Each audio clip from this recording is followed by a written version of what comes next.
Colby, obviously, I'm sure you're disappointed to not be sitting up there with a title belt, but after a little while now, how do you rate your own performance, and what was your feelings on the fight? Yeah, I would rate my performance a 5 out of 10. I could sit here all day and make excuses. I could have zigged when I should have zagged. I could have, it was a timing thing because I was off. But that's not the cloth. That's not the cloth that I was cut from. So I'm not going to make excuses. There's a reason the front window is bigger than the rear view. So it's in the past now. I'm not going to worry about the past. I'm gonna focus on what's next. There's a guy that's been talking a lot of shit to me in the media. Stephen Wonderboy Thompson. Everybody thinks he's a nice guy. He's had a lot to say about me. So I'd love to see him say that to me in the cage, in the octagon. What exactly has he been saying about you? Oh, he was just saying some stuff before the fight. Oh, he's gonna get his jaw broke. Oh, this and that. He's always talking shit, throwing shade. So I'd love to see him say it to my face. He's always got things to say to you guys in the media. But I've never seen him come up to me face to face. We were backstage at the press conference. He kept his head down the whole time. So he always has things to say. I'm a man of my word.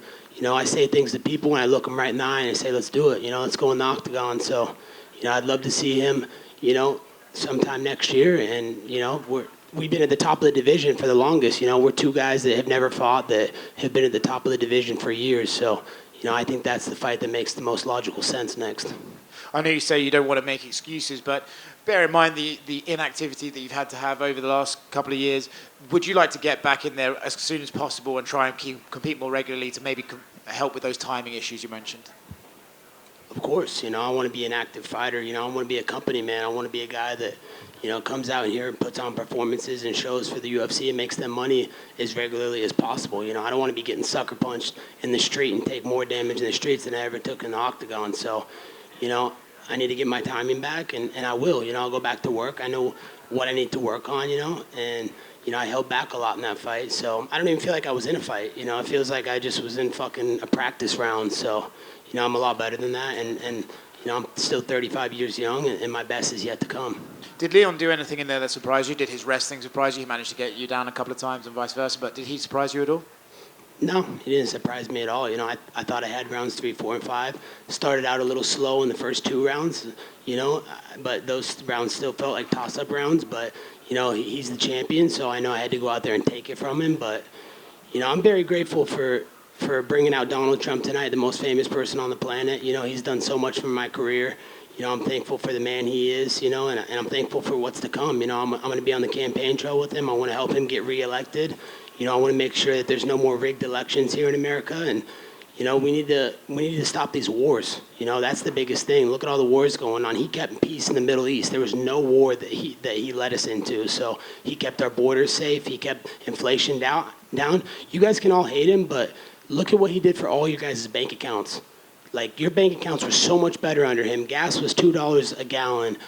You go to the grocery store and it's 300% uprise with Biden in office. So, Trump did so many great things for this country, and, I'm looking forward to seeing what his next move is and getting him elected in 2024.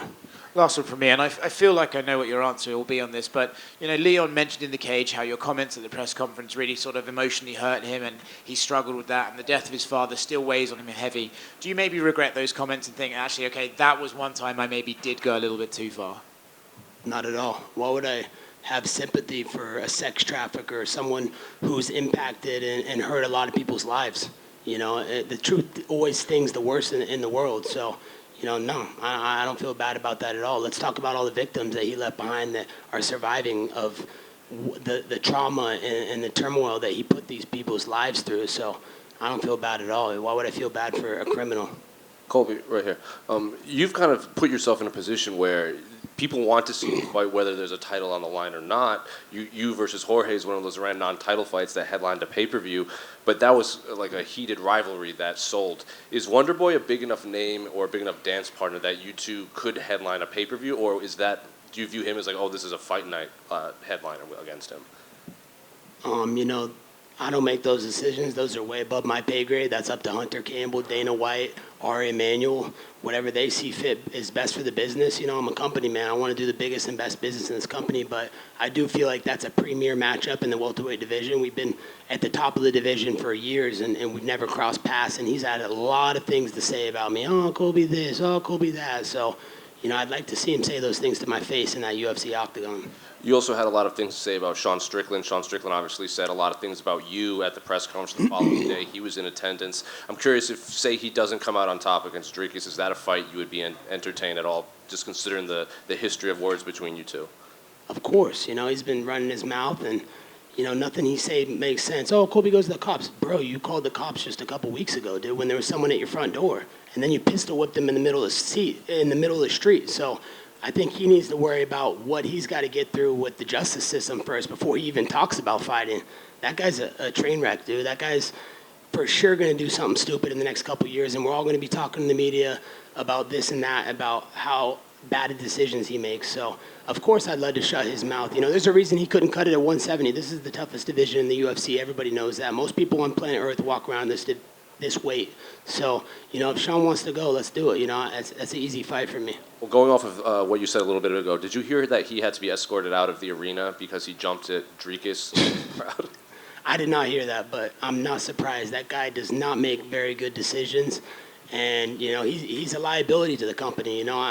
It's sad what he's done. I feel bad that the UFC has to deal with him as the champion. You just don't know what he's going to say next or what he's going to do and whose lives he's going to put at harm and risk. So that's embarrassing, dude. Like, you're at a professional event, dude. You're going to fight the guy in a couple months. What are you doing, man? Like, you're going to get your opportunity to do whatever you want to him, but Dricus is class act, and I got a lot of respect for him. I hope he knocks Sean unconscious. Colby, right here in front of you. Looking at your expression when the decision was read, you seemed a bit surprised. At that moment in time, did you think that you had done enough? I did. I thought the third, fourth, and fifth round were mine. The fifth was mine easily. Fourth, I thought was mine as well, too. And, I thought I did enough in the third. He didn't put any damage on me. He got a couple low kicks, but then I started checking him at the end. So, I thought I had the win. I thought I did enough. But, the judges have never favored me. They hate me because I support Trump. And, everybody hates Trump in this building. So, it is what it is. Life goes on. Did you talk to him at all after the fight? No, I haven't had a chance to talk to him yet. I'll probably be able to talk to him after that and, just thank him. Just thank him so much for coming out and making this a spectacle and all the support he gives to me and shows me. He gives me American Dragon energy every time I talk to him. He uplifts me and makes me want to be greater. So, I thank Donald Trump so much for, believing in a small kid from, Springfield, Oregon, a nobody. I came from a blue-collar family, and, I had nothing, and, now I have a lot of things, and, now I have the most famous person in the world on speed dial that I can call at any time and get advice from. So, I just feel upset that I didn't stick to the game plan that he had told me, and, but it is what it is. Like I said, life goes on. I think I can come back from this stronger and face this adversity head on, and I'll see Leon again down the road. And, you did have the chance, it seemed like, in the cage afterwards to talk to or yell at back and forth with Leon's corner. I guess what were you guys saying to one another back and forth there? He was just saying headshot dead. I'm like, bro, you don't even have guns in the UK. What are you fucking talking about, dude? You fucking bow to a king, dude. I don't fucking bow to nobody. We have fucking constitutional rights in America. So the guy is just blah, blah, blah, blah, blah. He's got nothing fucking to say, just the guy's fucking fake news. Everything he says that comes out of his mouth is just a fucking joke. So, I didn't really have anything to say to him. I was just kind of laughing and just saying, dude, what are you fucking talking about, dude? You're fucking nobody. You never fought in a cage. You never been in the UFC octagon. What have you accomplished in your life that makes you think you can talk about one of the all-time greats of the welterweight division? Colby over here. What was that game plan Donald Trump had formulated for you? Yeah, he said, let's get on him. Let's get on him early. Let's put that cardio on him. You can take this guy down at will, and it just took me a little bit to get going, My timing was not there early on, but, Leon was switching a lot to orthodox. I didn't expect that as much as he was in orthodox, so it kind of switched up my game plan. So I was preparing to take him down on that right leg, and he kept putting the left leg in the lead, and I was kind of confused. So, it was more just a timing issue, and, I still thought I did enough, but, God bless Donald Trump for fucking everything he's done for this country. He's the greatest American and the greatest president in history. And I know you just showed your adamance towards fighting Wonderboy Thompson next, but there was another welterweight out that fought tonight, Shavkat Rakhmonov. If the UFC decided to go down that route, is that something you would welcome, fighting Shavkat Rakhmonov next? It doesn't really make sense. I think, Wonderboy has a bigger name. It's a bigger fight for the division, bigger business for the UFC. I'm the company, man. You know, whatever the UFC wants. You know, I fought the pound for pound #1 guy. That's the pound for pound #4 guy in the world. That's him, and I feel like I wasn't even in a fight with him. So, you know, it just shows how good I am and what I'm capable of. So anybody the UFC wants to do, you know, but, you know, I'm looking towards Wonderboy. He said some things, and I have my bad taste in my mouth about him right now. So I want to settle that beef in the octagon. Fair enough. And Sean O'Malley and Chito Vera are headlining the Miami card in March. Dana just announced a couple fights for that card. Would you be welcome to being added to that card, given obviously it's in Miami?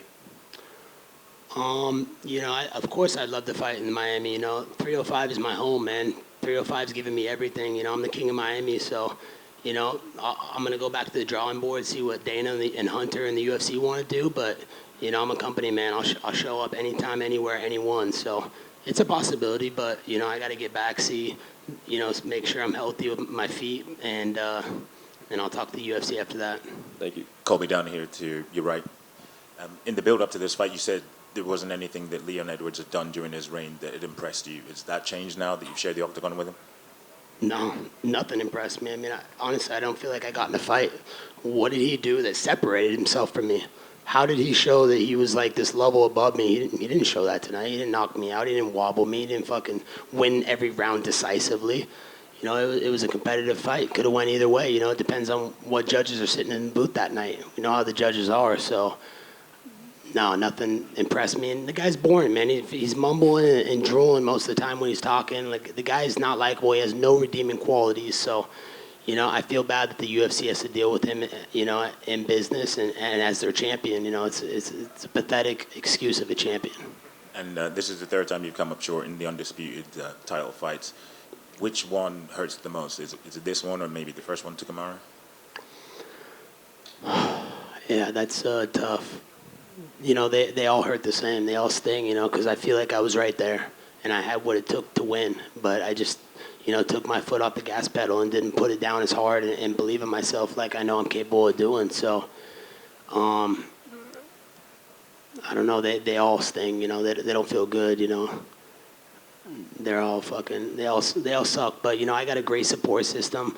You know, I got my coaches, Daniel Valverde, Cesar Carnero, amazing coaches. I got my friends, Michael Wall, done so much for me. Michael Lehman's done an incredible job for me. You know, I got some great people in my corner. They're going to lift me back up and make sure that I come back from this stronger. And, you know, this is just a lesson learned, another lesson in life, man. That's what life's all about, learning lessons and coming back better from them. Thank you. Colby here. You didn't try to take Leon down until round 3. Was that the original plan, or did you think you left it a little bit too late to implement that game plan? He was switching a lot to orthodox, so I kind of got a little confused. I didn't want to rush in on the left side because that's his, you know, dominant side. He's a southpaw. He was doing that intentionally. I feel like he was setting up like a knee or a kick on that side. So, yeah, I wasn't ready for him to be in the orthodox as much as he was. But, yeah, I didn't pull the trigger, you know, no excuses, man. You know, it is what it is. It's in my rear view now, and I'm going to come back from it better. People talk about Colby the person and Colby the character. Is that even a thing in your eyes? No, not at all. There is no character. I'm a guy that just turns it up to 11. I don't care what people think of me, man. You can hate me, you can love me, you can be indifferent. It makes no difference. You know, I'm here to do the biggest and best business for this company. I love this company. You know, I just signed a new contract with him, so I'm not going anywhere anytime soon. I'm going to be around for many years to come. So, you know, the best is yet to come for me. I truly believe that, and I'm going to create a lot more special moments in this company, and I'm going to keep making history. That's what I've done since the beginning, and, you know, my legacy is not set yet. Last one for me. Are you going to try to dispute the decision tonight like Donald Trump tried to dispute the election in 2020? I mean, the 2020 election was clearly rigged. Look at all the voter fraud, all the mail-in voting, this fake fucking COVID. You guys are all doing triple vaccines, you know. You got Travis Kelce out there, Mr. Pfizer, saying, oh, get 2 vaccines at the same time. You get 2, okay, I'm not, even if you're pro-vaccine or not pro-vaccine, if you're getting 2 vaccines at the same time, then you're not going to know which one's going to give you the ill effect. Like, how are you going to know? So, you know, it's a complete scam what's going on in this country. The fact that you guys aren't smart enough to realize that and that the government and the establishment is treating you all like puppets it's embarrassing, man. So obviously that was a rigged election. There's so much fucking voter fraud, mail-in ballot fraud, and tonight was another case of that. Just some bad judges. Colby, just down to your right. I know it might not matter right now, but in your pre-fight face-off with Leon on Friday evening, a lot of people were wondering whether you said I was in character or thought it was a character. Can you just sort of clear up what it was? Yeah, I never said that. I said, no, I said, you thought I was a character. No, I'm not a character, man. I say whatever I want, whenever I want. That's what bosses do, So I just let him know. I thought, because he kept saying, in the lead up, everything's a character that Cole played. I said, yeah, it was a character? Yeah, tell me now it's a character. I don't play a character, man. I'm just myself. I don't give a fuck what people think of me. Why would I care what you guys think about me? All my haters in the world are not doing better than me. I'm up here headlining events, fucking selling pay-per-views, fucking getting the most famous person on planet Earth to come support me. So why would I give a fuck about what any of you say or think of me? And a lot's been made about you don't really cut much weight to make 170. Any chance of a move down in weight class, or are you not really thinking about that in a minute? I don't want to be a weight bully. That's everything I stand against. I'm trying to be the new generation of fighter that just fights at his natural weight. I don't want to cut weight. I just want to feel good when I fight and not have to get that big advantage. I feel like cutting that type of weight is legal cheating. So I don't want to be a cheater. I've never been a cheater, never done a steroid, never cheat when I'm in the octagon. I fight fairly and I do everything by the book. So it's not something I'm interested in. I want to fight everybody at my weight at 170 and prove I'm the best in the world and come back stronger from this. If DC could be fighting and winning world titles at 41, there's no reason I can't. That's still 6 years away from me. So, I'm not going anywhere anytime soon. It doesn't matter how much you guys hate me. Kobe, I've got to ask, you talked about the haters that you have, but you got cheered, you got a big pop when you came out, but towards the end of the night after the decision, you got booed. Do you feel like you let your fans down tonight? No, I don't feel like I did. I feel like, I came and put on a show for them, all week. I entertained them in and outside the octagon. That's what it's all about, giving them their money's worth. They pay their hard-earned dollars to come to these events, and they want to be entertained. They want to be distracted from whatever is going on inside their life. So, I feel like, it's upsetting that I didn't bring them the title that they know that we're capable of, but we dust ourselves up, we get back up, and we come back stronger from it. And still have a great support system, great sponsors. Shout out to Real My Bookie, the best, the king of sports books. Shout out to Happy Dad. They've done so much for me. Kyle Forgard has helped me train and get my conditioning to another level. So we're just going to go back to the drawing board, keep training, and come back stronger from this.